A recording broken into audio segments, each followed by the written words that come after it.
Happening. All right, let's make sure everything's live. You know me. I got to see it.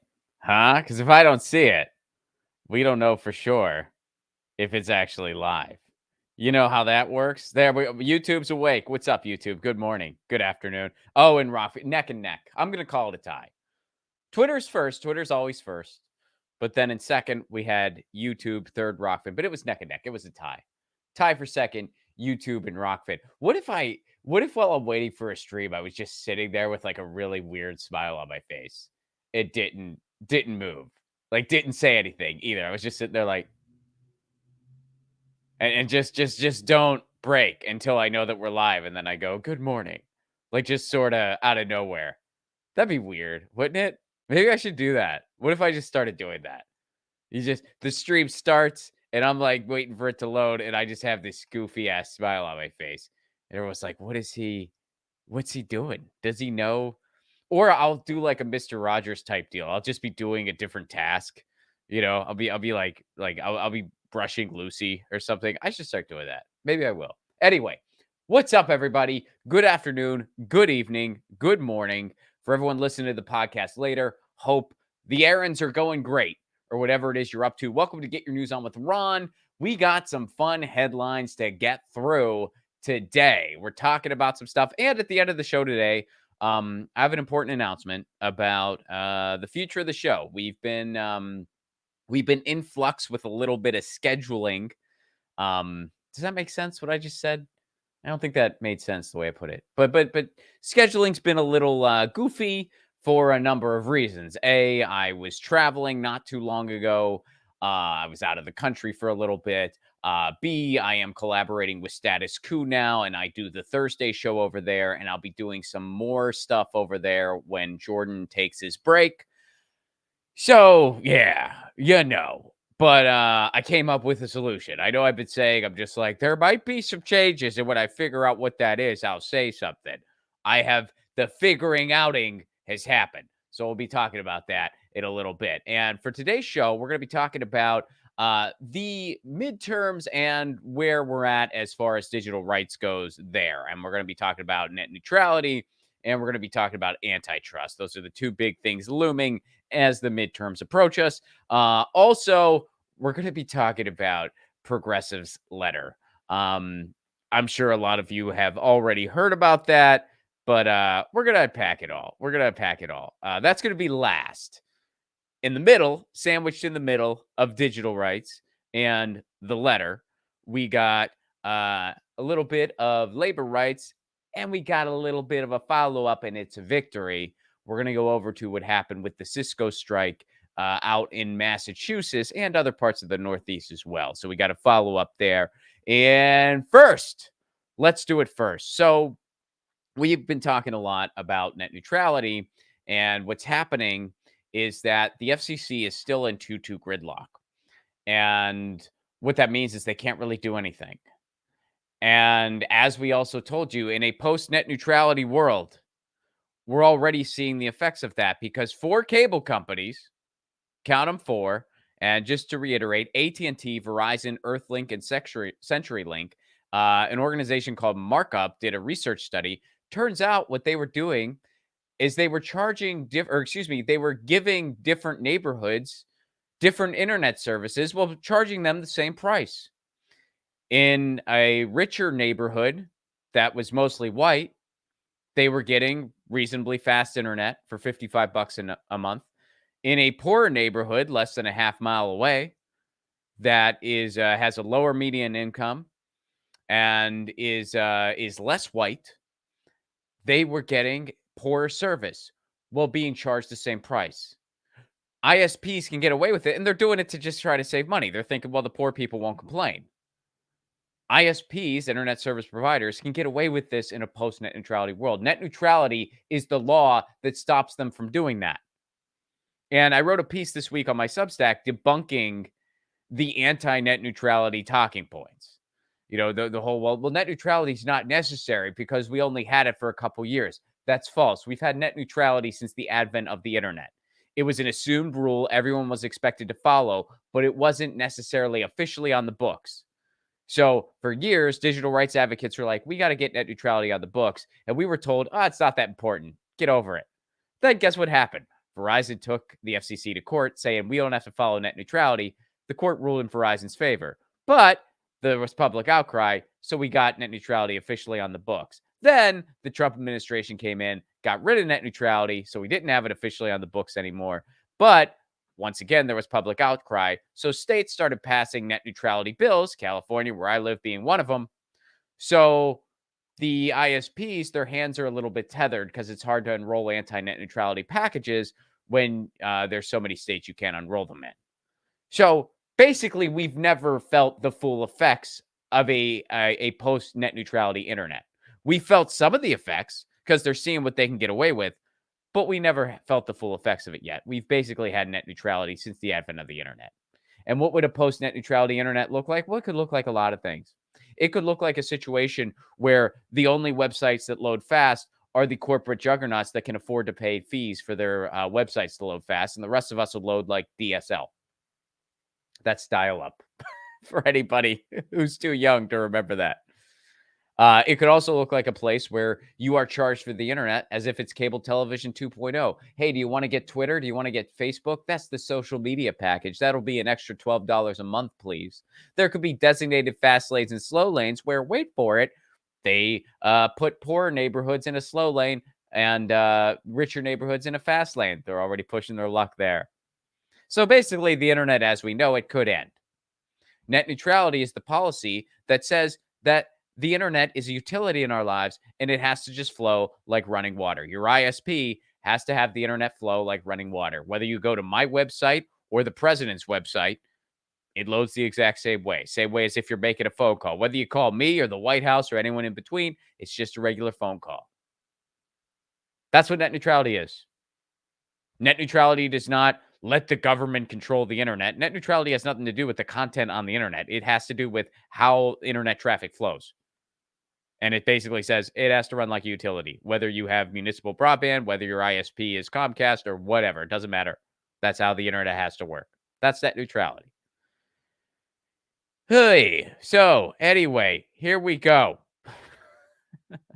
This piece is written by Evan Greer, who, full disclaimer, I collaborate with over at Fight for the Future. But she wrote a brilliant piece summing it up. So this is the message was clear. We're going to start in the middle here. Vote for Democrats and we'll restore net neutrality. Shamefully, Democrats are failing to deliver on that promise.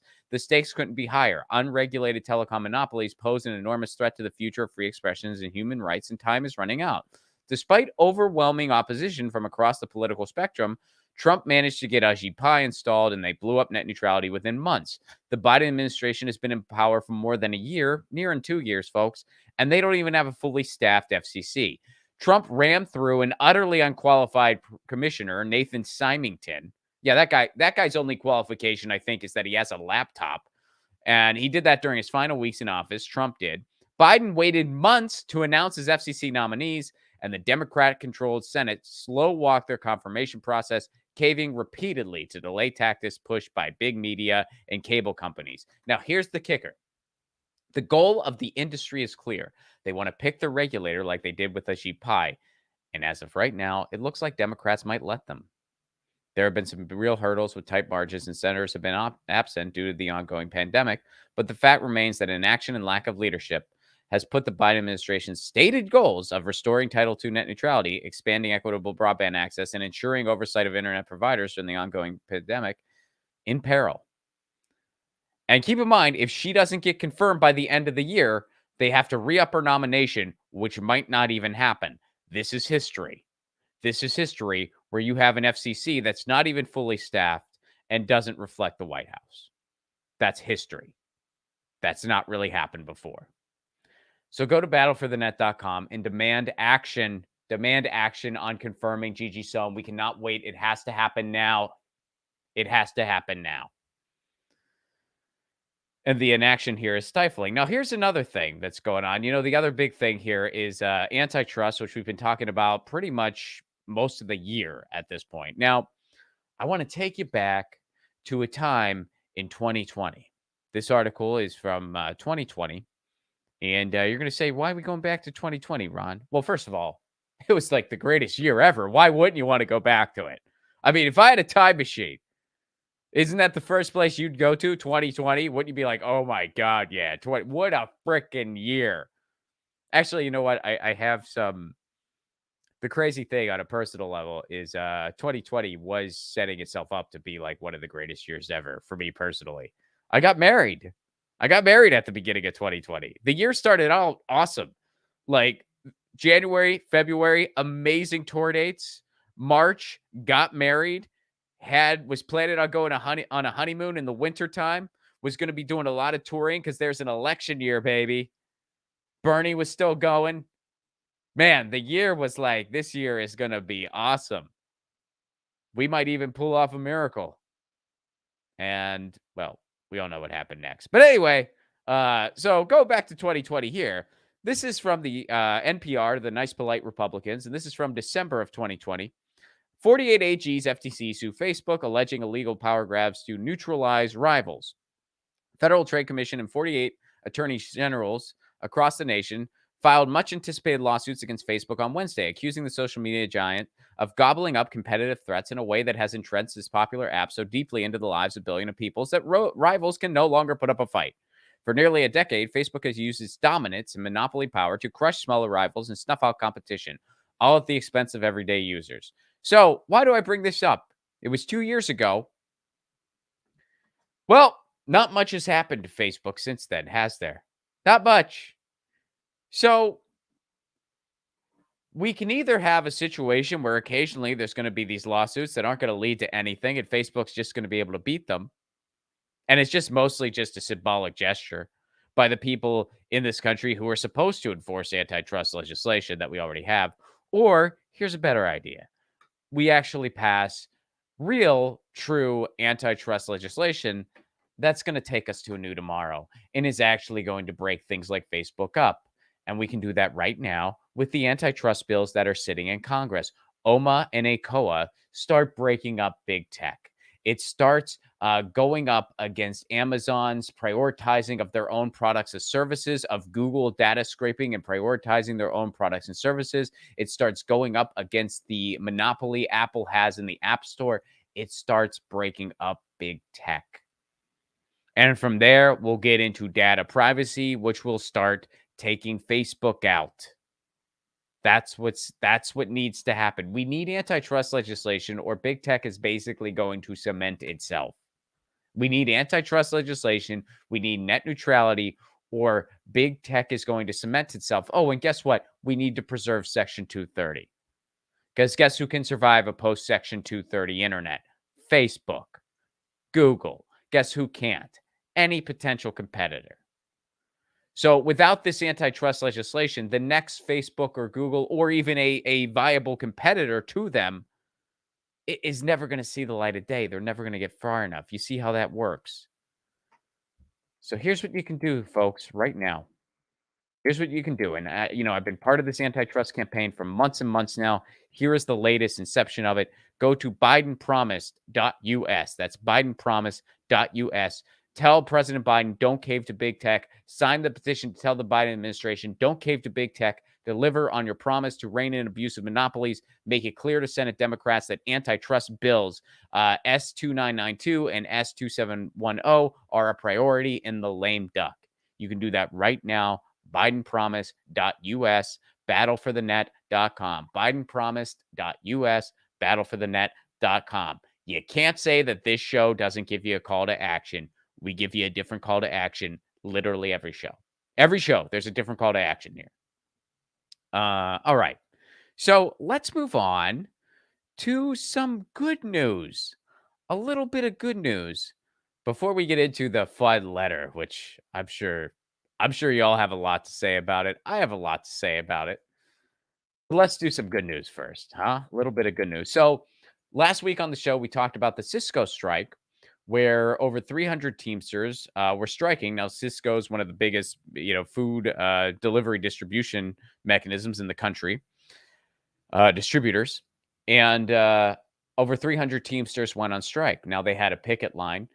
Cops started just arresting people who were picketing because you know why? Strikes are working. So the cops decided, okay, we got to arrest people. We watched the video on this show. The cops were saying, "Oh, they were disrupting. They were being, they were being antagonizing. They were disrupting. They were resisting." No, no, no. You were breaking up their picket line. The cops started the unrest. It was just a picket line like any other picket line. And then the cops started messing with people and they were like, there's unrest here. We better arrest people.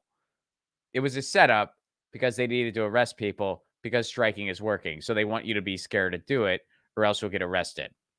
That's, yeah, there you go. That's what's really going on. But here's some good news.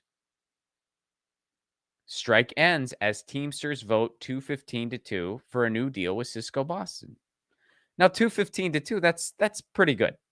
I mean, you're never going to have, or seldomly, I guess I should say, you're never going to have a full unanimous vote. But if there's 217 employees, 215 of them say, yeah, this is good. 2 of them say, nah, I'm going to say, okay, it's probably good.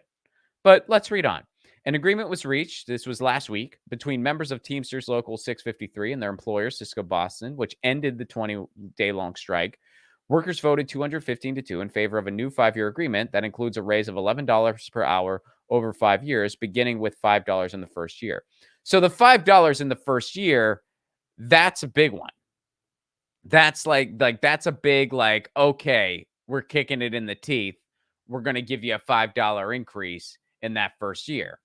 Because, I mean, hey, an extra $5 an hour, that adds up for most people. Most people who are, getting paid an hourly wage, $5 an hour additional, that's decent. If you're making $15 an hour, you're making 20 now. That's a significant difference. You're making 20, you're making 25. You get the idea. What if I kept going? If you're making 30, you're making 35. You're making 35, you're making 40. You're making 40, you're making 45. I guess eventually it stops mattering. When you're Jeff Bezos, an extra $5 an hour, not going to do much. But for regular people, yeah, that's decent. I'd take it, wouldn't you? Why not? So anyway, that's in the first year, which means then the wages will keep up with cost of living, basically. If it's $11 over the next 5 years, 5 right away, and then it keeps going until it gets to that 11. So it will keep up with, general cost of living increases. So the lesson here, folks, striking works. Striking works. Protest, work. Union efforts, work. Striking works. I know it's not easy. Our society is set up so that striking isn't easy. Why do they strike all the time in France and in Italy and other countries? Well, because healthcare isn't tied to their job and they get paid living wages already, not survival wages. So when people try to take advantage of them, they're like, F you, not happening. They go on strike. Here in the United States, we have a big society of people who are 1 or 2 paychecks from going under or less. So the idea of striking is just too hard to fathom for them. Or they're like, well, gee, if I strike, how am I going to take my kids to the doctor? How am I going to get to go to a doctor? Because we have healthcare tied to employment. It's almost like this is all by design. We're an empire. I don't know. So kudos to them. Shout out to the Teamsters. Striking works, folks. It works. It works. You going to vote? That's great. That's cool. I'm going to vote too. I don't discourage voting. In fact, I encourage it. But you know what's going to be a lot more effective than just dropping a piece of paper in a ballot box?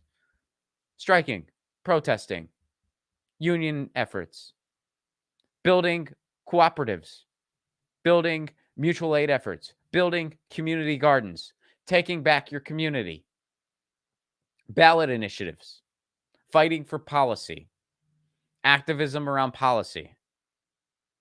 Those are all things that I would argue are more effective than electoralism. And all those things I mentioned have either nothing at all to do with electoralism or very little to do with electoralism. They're like, I mean, if you're pushing for policy, you could say, okay, those 2 things are related, but they're not the same thing. Everything I just mentioned, that long list I just gave you, none of that has anything to do with who you're going to vote for or not vote for. Just saying. Just saying. So shout out to them. Good news. A little bit of good news. Let's go over to some interesting news that I'm sure everyone's been talking about this. So a handful of progressives quote unquote. I use the quotes because I'll be honest with you guys, I have no idea what the word progressive means anymore. I think that term has been completely co-opted and it means nothing at all. That term, I would say 4 or 5 years ago, that term used to mean something. I mean, hell, I used to have a comedy tour called the Progressive Comedy Tour. That term meant something.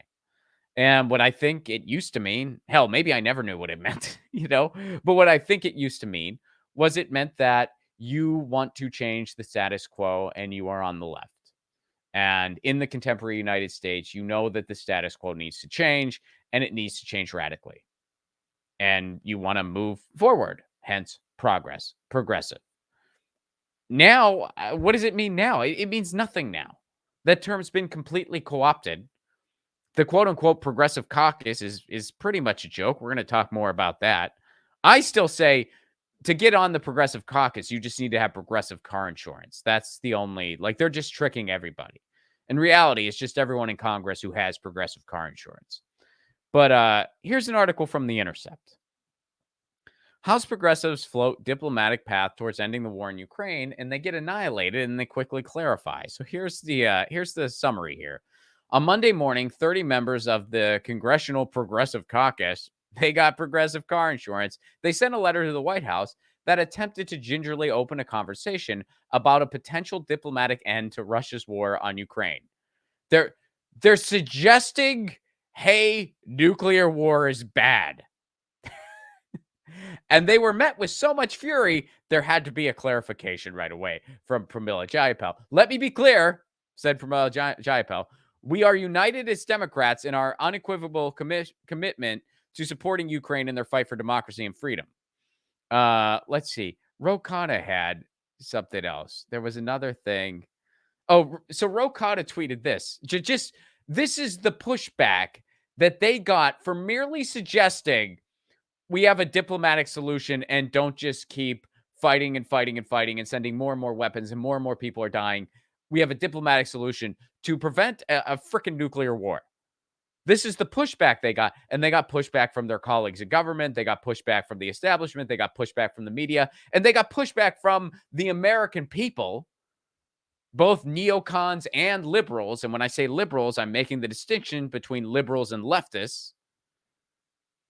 That are just like, oh, no, no, no. What are you talking about? Of course, we just have to war, baby, war. And Ro Khanna said, I voted for every defense package to Ukraine and stand firmly with Ukraine's sovereignty.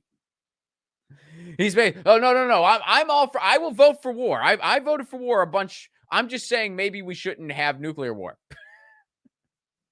I'm just saying we might want to seek a diplomatic avenue. That's so controversial. I need to clarify by saying, oh, no, no, no. I supported all the war packages. Don't worry. Do you see how much of a war propagandized nation we are? And now, by the way, here's what happened.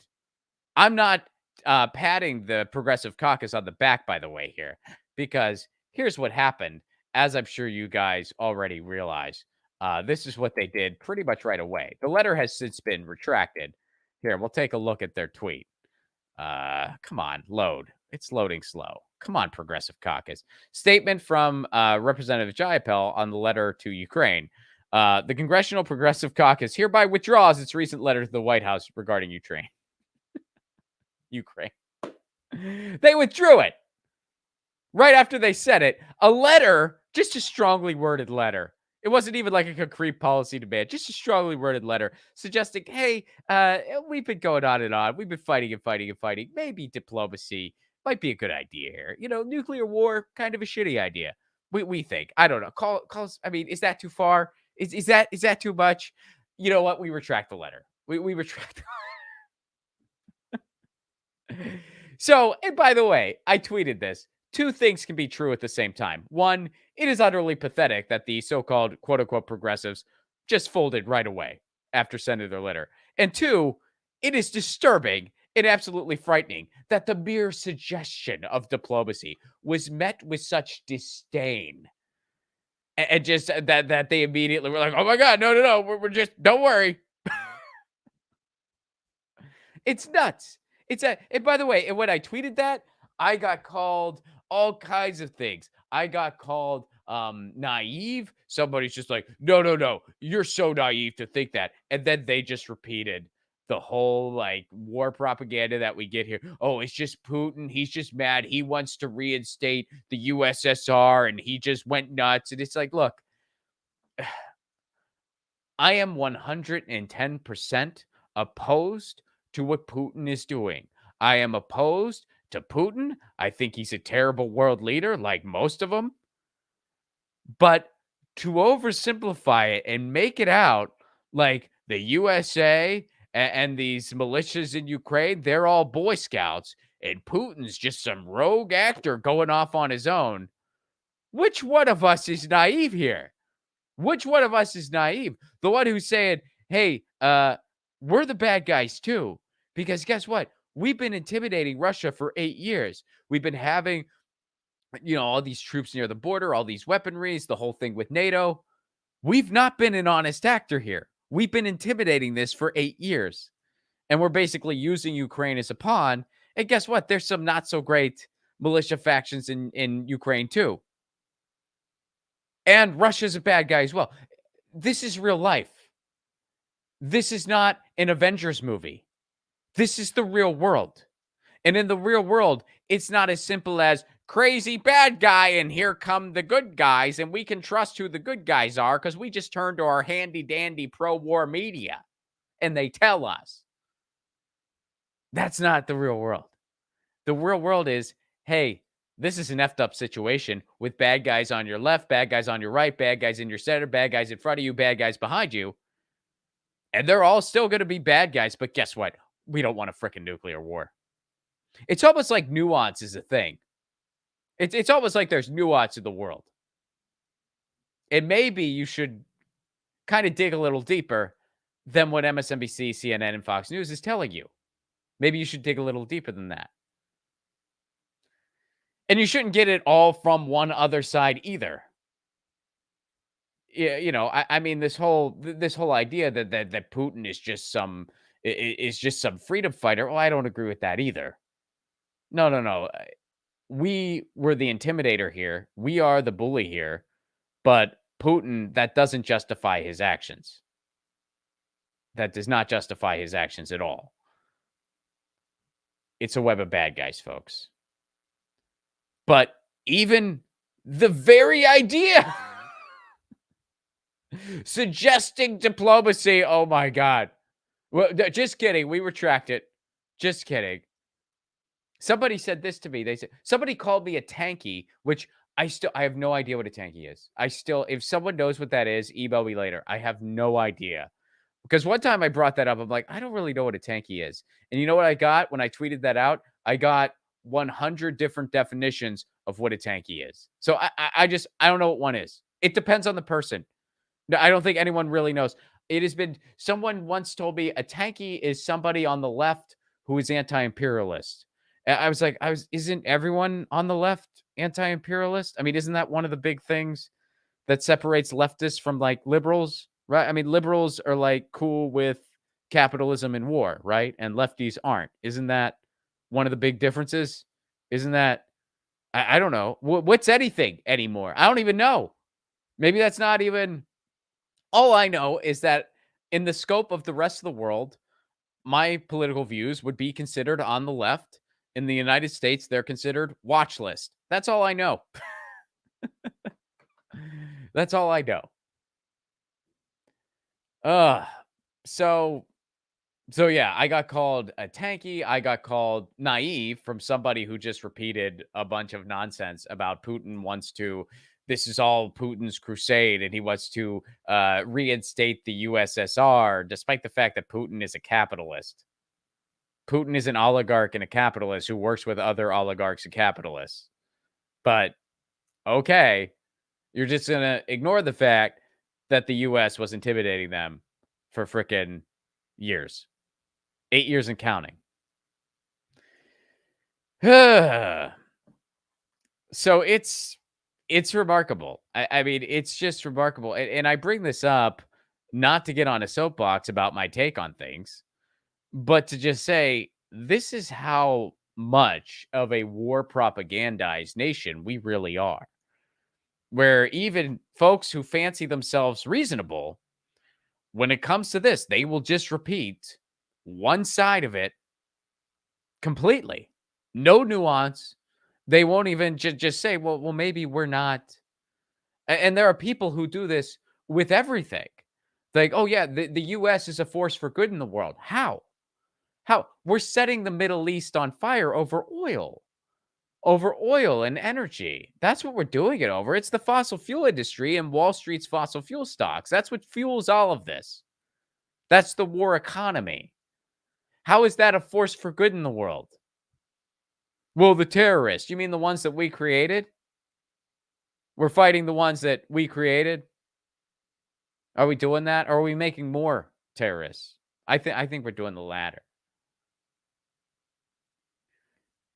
And that messaging is just so freaking thick. And you hear people repeat it back to you. And you're just like, how do you really think that the rest of the world and so many people all over the world and in the United States are opposed to what we're doing, are opposed to our foreign intervention? Do you think it's just do you really think that most of the world despises us politically because they're jealous of our freedoms? Most of the world, most of the industrialized world actually pities us. They pity us. They wonder why we accept declining and declining and declining living conditions. They wonder why we accept working 2 and 3 jobs, why we accept no reasonable vacation time, why we accept not having universal health care. They don't envy our freedom. They might like some of the culture we export. That's about it. They might enjoy some of the productions we make. That's it. No, they despise what we're doing around the world. They despise that we are bombing innocent countries at the behest of oil companies. They despise that we have a military for hire that will just cause carnage wherever the price is the highest for them to do so. And that we're running our economy that way. I just described an empire. You noticed that, right? Just described an empire? All right. So that's my take on the letter. I mean, if you have feel free to drop a super chat or a Rockfin tip. Let me know you're out there. Drop me a super chat or a Rockfin tip. That's how this show stays on the air. Let me know what you think. But that's my take on that letter. It's pathetic that the quote unquote progressives, the progressive champions, just folded immediately. Yeah, just kidding about that letter. That letter suggesting maybe diplomacy is a good idea, a better idea than nuclear war. We retract it. And on the same note, it's also very frightening that that is the response they got for the mere suggestion. Those two things can be true at the same time, and they frickin' are. Omar, what's up? How are you? Thank you very much for the super chat contribution. You help keep the show on the air. Off topic, but what's with most progressives? Well, I don't think that's off topic. I think that's pretty on topic, Omar. I'm guessing you might have maybe you left this during an earlier segment and we hadn't gotten to the topic yet. But off topic, but what's with most progressives on the Ukraine war? We have no business in it, and it seems like we're just throwing money at it. What's with most progressives on the Ukraine war? I should read that whole thing. It's like off topic. Read it the whole man. What if I read every super chat like Jerry Seinfeld? But what's with most progressives on the Ukraine war? I mean, we have no business in it. Seems like we're just throwing money at it. What's with that? I think we answered that. I think it's because they take the West's version of everything.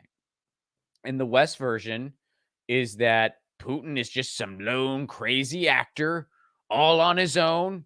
Nobody was doing anything. The United States was just standing around all innocent. And then Russia decided we're going into Ukraine, and the United States was like, oh, we have to help. And that's all there is to it. There's nothing more to it. It's not the fact that what Putin's doing is messed up and wrong, and tons of people in Russia, by the way, are protesting what he's doing. However, on the same note, the U.S. has been an aggressor for 8 years and counting, and they're using Ukraine as a pawn to just bump up the war economy. And because the United States has been intimidating Russia for a very, very, very long time. And this has been an issue since at least 2014. They don't tell you that part. They don't tell you the part we have in it. They give you the one side of it. So you think, well, gee, we got to help. We can't just. And again, the people who you're supposed to stand with, you're not supposed to just say, I stand with this or I stand with that. You're supposed to stand with the people. You're supposed to stand with the people who live in Ukraine who are just trying to live their lives and are dealing with this and are in danger. You're supposed to stand with the people in Russia who are protesting what Vladimir Putin's doing and are suffering because of it and are having to deal with xenophobia all around the world now. And look at what we did here in the US. We were entertaining the idea of sending Russian college students home, making them leave because it's their fault what their government's doing. Imagine if someone did that to us. Imagine if the EU was like, every American college student here, get out. You have to get out because your government has done something disgusting again. And again, meanwhile, the US has a part in it. So I think that's why you have even so-called progressives who are accepting this. And, they're not greeting it with any nuance probably because they're scared that you're going to call me a Putin puppet. You're going to call me this. You're going to go, look, you can call me whatever you want. I don't care. I don't care. I get called plenty of stuff. I'm sure there might be some people in the chat calling me, but whatever.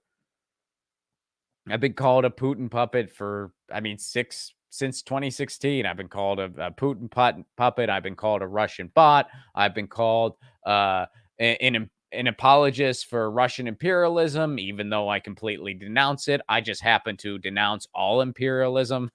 I don't pick and choose. I always say, well, this brand is okay. The U.S. brand of imperialism is just fine, but the Russian kind, no, not so much. No, I don't pick and choose. I don't like any of it. I choose none of the above. Well, that's naive. No, it isn't. No, it isn't. What's naive is to only believe one side of a media that is famous for war propaganda. Famous for war propaganda. The United States, one of the best at freaking war propaganda. Why, Ron? Well, because they're owned by oil companies and weapons manufacturers, the people who profit off of war. Teresa 273, I can't send a super chat on your channel. That happens occasionally. And I'm sorry for that, and I appreciate you. That does happen occasionally. And yeah, sometimes that just happens. You are not the first person to say that. You are not the first situation where that has happened. And again, I'll make a shameless plug now. If you want to help keep the show on the air, the best thing to do is to become a patron, patreon.com/romflacone. You can support this show for as low as $1 a month, and everybody gets all the same stuff. So if you're not going to miss $1 a month, please, patreon.com/romflacone. If everybody watching right now signed up for my Patreon at $1 a month, it would make a huge difference. It would help keep the show on the air for a long time, and you get all kinds of cool stuff. What do you get, you ask? Well, you get to watch my short film Loner in its entirety. That film's not been released to the public yet. It won't be released until January 28th, where I have a screening in Tucson, Arizona. More on that in a second. But you can watch it now if you're a patron. You can watch my historical interpretation of Lucian the Satirist, the show I'm going to take to Renaissance fairs. That show's not going to be available online for a very, very long time. Maybe not ever, to tell you the truth. But you can watch it now if you're a patron. And I'll make you your own theme song. Makes a great holiday gift. That's all for a give what you can level. And by the way, last year during the holidays, I made a ton of holiday theme songs for people and their families. I really want to do that again this year. So please, patreon.com/romflacone. $1 a month goes a long, long way. What's up, Rory, over on the Rockfin? Happy Wednesday to you, Rory. Good to see you. I haven't seen you around in a minute. Very, very good to see you. But yeah, if you guys are able, patreon.com/romflacone. Thank you very, very much. Some other plugs since we're on the topic, and then I have an announcement about the show. Tour dates 2023, they're a coming. January 28th, Tucson, Arizona. Get tickets now at romflacone.com. That is a stand-up show, and we're going to be screening my short film Loner. The show happens to be at an independent movie theater that also does comedy. So I thought, hey, we should take 12 minutes and screen the film. It's a short film. It's only 12 minutes long. So there's going to be a stand-up show followed by a short film. Please, please, or maybe short film then show. I don't know how we're going to do it. But anyway, check it out. Check it out. RonPlacone.com. Here's the best part. I'm doing an early bird special for as many shows as I can in 2023. Tucson is one of those shows. If you get tickets now, when you're checking out, use the promo code Lucy. There's a thing to enter a promo code. Use the promo code Lucy, and you get $5 off your tickets. Pretty good deal. Pretty good deal. That's an early bird special. It's not going to go on forever. It's going to go on until about mid-November. So get your tickets now. If you're in the Tucson, Arizona area, or you want to make a trip to Tucson, it's a Saturday night, so you can do a weekend in Tucson. By the way, makes a wonderful holiday gift, especially when tickets are discounted. RonPlacone.com. Grab them now. Don't wait. Also, San Diego. I'm going to be in San Diego February 17th, 18th, and I will be announcing more tour dates as they are confirmed. American Midwest, I'm coming at you. UK, Edinburgh, and specifically, I'm coming at you. London and Edinburgh, top two. Because presumably I'm going to be doing the Edinburgh Fringe Festival, and I'm going to try to get to Iceland to make up for that Iceland date that I had to cancel. So, but more on that as it becomes available. Now, the announcement around the show before we sign off for the day. So you guys know I've been tweaking the schedule here at Get Your News On with Ron, and here's what I'm going to do.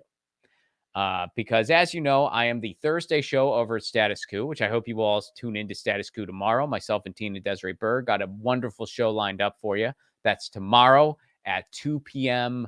Pacific time, 5 p.m. Eastern time. That's when Status Quo goes live every day. I'm the Thursday show. Myself and Tina Desiree Berg, wonderful journalist. So I hope you'll check that out tomorrow. So here's what I'm going to do with Get Your News On with Ron. Starting at the end of this month, so, well, I guess technically November. That's weird to say. Starting at the end of October. We'll just go with starting in November. Get Your News On with Ron. The regular stream is going to happen on Sundays, and then the patron stream is going to happen immediately after. I've been toying with this idea. I ran it by some folks on Sunday. People said it was a good idea, so I'm going to run with it. So Get Your News On with Ron. The regular stream is going to happen at 10 a.m. Pacific, 1 p.m. Eastern on Sunday. That's the regular stream. And then the patron stream will just take a quick break. The patron stream is going to happen right after. Now, you know, my patron stream is more casual. It's more chill. It's more like kind of just goofy topics that the patrons send in. And it goes out to everyone, but the replay is only available on Patreon or Rockfin Premium. Another perk you get as a patron. You get all the replays of the Patreon streams. So that's what's going to be changing here. And you know, the reason I'm doing that is I just feel like it makes sense instead of having two, you know, like mid-sized timing wise stream. Why not just have one really long stream, which is what we're going to do instead of just being like, okay, we're going to do the headline stream.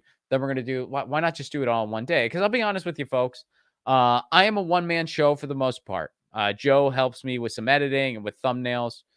But it's mostly me and Joe. And when it comes to just on-site production, it's just me. I got to wait until the stream goes live because I don't have an on-site producer to tell me, you know, I'm a one-man shop. That's, you know, what this show is. And it'll probably be that way basically until I can hire somebody, you know, until I can hire someone. So, and the tech part of all this is the part that kind of gets a little tiresome. YouTube, in particular, does not make it easy on me. YouTube does not make it easy. My settings are always not the way they were, and I always have to tweak them. And every time I do a stream, I have to do that. Twitter, Rockfin, not a problem. But YouTube, they don't make it easy. And God knows they suppress this show probably because I talk about a lot of the issues that they don't want to ever see become policy. You know, like it's like I talk about digital rights a bunch. A corporation like Google, not a big fan of digital rights. They want to be able to do whatever they want. So anyway, you know, like these antitrust policies go after Google. It's one of the places they go after specifically. So anyway, it would be easier for me on a tech standpoint to kind of just do one big day of streaming instead of just a bunch of short streams scattered throughout the week. And by long stream, it's not like it's going to be like some like 4 hour stream. I mean, usually my patron streams are around 45 minutes, and usually this show is around 45 minutes. So it's going to be the exact same. It's just instead of having to plan 2 different days, Sunday is going to be my day. And I think a lot of content creators, usually there's a bunch of things going on at the same time, especially in the streaming sphere. Like they're all going on at the same time. But one time period that I think is not super coveted is Sunday. But Sunday is a good day for me. And whenever I have tour dates that conflict with that, which will happen, whenever I do, we'll just switch the day for that week or however long it is. If I got tour dates, I'm going to be like, hey, the day is going to be, whatever for the next however long. And that's what I'm going to do. But in the meantime, Sunday, going to be my day. That's Sunday is going to be my day. Jason, what's up, man? Good to see you. Keep up the good work. Hope to catch you live one of these days. Come out and do a Vegas gig. This place is full of clubs and not too far from Pedro. Thank you so much, Jason. Vegas is, and I don't know if you were at any of our prior Vegas shows. We did Vegas. Graham and I did Vegas in 2018. And I think again in 2019. We didn't do it in 2020, or did we? No, it was 2018 and 2019. We did Vegas. I've been wanting to get back to Vegas. Vegas is a weird town for me. Not in a bad way. And I don't mean the people. I mean venue wise, because the thing with Vegas is it's such like there's so many comedy clubs, which is a good thing. But the hard thing about it is that those clubs usually have like bookings for the entire week, which is fine. But for someone like me who kind of just wants to come in and do one show on the weekend and wants to just kind of do a show for the people who want to see me and then drive home, it's harder to find a space, which I know that might seem weird, but it's the truth. So, Jason, please email me if you have any venue recommendations. If it's a smaller independent comedy club or a rock club or something like that, hit me up because I have been on the lookout for newer Vegas venues. The place that we played the first time, their door deal was a little not great for the artist. It was not, and when I talked to them about it, I was like, look, can you kind of give us a better door deal here? They weren't willing to do it. Um, and then the place that we played the second time closed. So, I'm kind of on a lookout for it's ironic, Jason, because I actually asked a friend of mine about Vegas venues yesterday.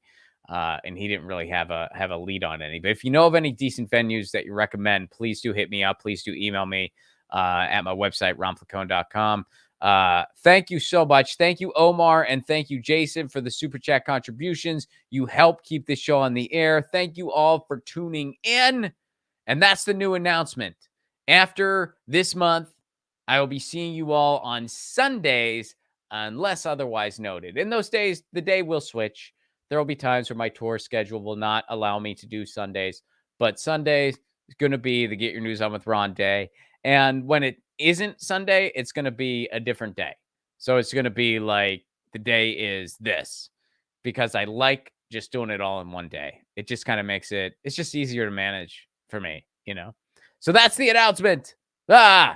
The schedule has been set, sort of. I hope to see you all tomorrow on Status Quo. And in the meantime, get your tickets for Tucson, ronplacone.com. And for the San Diego shows, you can find more information on my website, ronplacone.com. Those shows are actually free. So Friday, Saturday, San Diego, you can catch me for free. You just have to make a reservation. So go to ronplacone.com for information. And, of course, Tucson, grab those tickets. Use the promo code Lucy, ronplacone.com. January 28th is that show. And patreon.com/ronplacone. If you're able to help keep this show on the air, please consider doing so for as low as $1 a month. You get all kinds of cool stuff. And yeah, you know it. In the meantime, you know the drill. Lucy, thank you again to Omar and Jason for the super chat contribution. You help keep the show on the air. We're getting another spammer. Let me go ahead and hide them. And by the way, when I say spammer, I mean I mean one of those sex bots spamming the chat. That's what I mean. Last show, I didn't get to address it, but somebody in the chat was just asking questions about stuff, and when they thought I was referring to them when I said spammer. I wasn't. There was a sex bot in the chat last stream. There's another one that I just hid. When I say spammer, that's what I'm referring to. I don't know why, but they thought I was referring to them and they got offended. Like they were like, "I'm not spamming. I'm asking policy questions." I'm like, "Dude, I didn't even see your question, man. I wasn't talking about." There was a spammer in the chat. I got to get a moderator. Anyway, guys, thank you so much for being here. We will be back on Saturday. So this weekend is a little different. And on Saturday, I'm going to be doing a stream, and that's normally going to be a patron stream, but I decided that on Saturday, I'm going to be doing an election centric stream where I'm going to be giving all my thoughts on the midterms and talk about how I'll be voting. It's not going to be a voter's guide. I don't like that. I don't tell, it's just going to be like, these are my thoughts, take it or leave it, but it's all going to be about the midterms. So I'm going to do a special midterm episode on Saturday at 10 a.m. Pacific time, 1 p.m. Eastern. And then our official news schedule begins at the end of the month. So I will see you on Saturday. In the meantime, you know the drill. Lucy, she says meow. And I say peace, love, and a general strike.